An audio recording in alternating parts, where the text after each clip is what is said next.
एक बार की बात है, गौतम बुद्ध किसी गांव में सत्संग कर रहे थे। उनके उपदेश को सुनने के लिए दूर दूर से लोग उनके सत्संग में आते थे। बुद्ध प्रवचन दे रहे थे, सभी लोग शांति से सुन रहे थे। कुछ देर बाद एक शिष्य उठा और उसने बुद्ध से एक सवाल पूछा। शिष्य बोला, भंते, आपके सामने यहाँ हजारों लोग सत्संग में बैठे हैं, कृपया कर आप मुझे बताइए कि जीवन में सबसे सुखी इंसान कौन है, या फिर यहाँ बैठे लोगों में से सबसे सुखी कौन सा व्यक्ति है।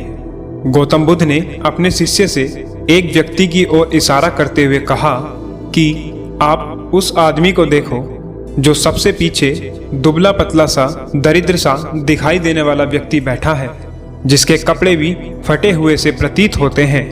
वह व्यक्ति सबसे अधिक सुखी है।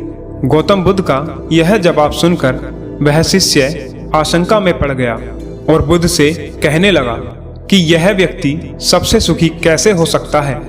बुद्ध कहते हैं, यदि तुम्हें भरोसा नहीं हो रहा तो ठीक है, मैं तुम्हें बताता हूँ वह सबसे सुखी व्यक्ति कैसे है। तब बुद्ध अपने शिष्य के सामने सभी व्यक्तियों से बारी बारी पूछने लगे कि तुम्हें क्या चाहिए।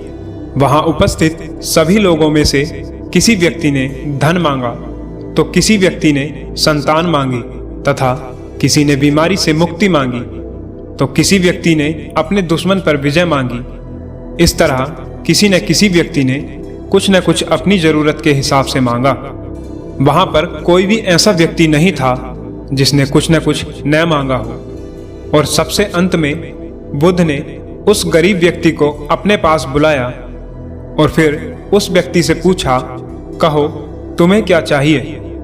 उस आदमी ने गौतम बुद्ध से कहा, मुझे कुछ नहीं चाहिए, लेकिन फिर भी अगर आप मुझे कुछ देना ही चाहते हैं तो बस इतनी कृपा कर दीजिए कि मेरे अंदर कभी भी किसी भी प्रकार की कोई चाह, कोई इच्छा पैदा न हो। मैं जैसा हूँ खुद को उसी हाल में खुश मानता हूँ, क्योंकि मेरे पास जो कुछ भी है वो उस ईश्वर का ही तो दिया हुआ है। वो जैसे चाहे रख ले, सब उसकी ही दया है।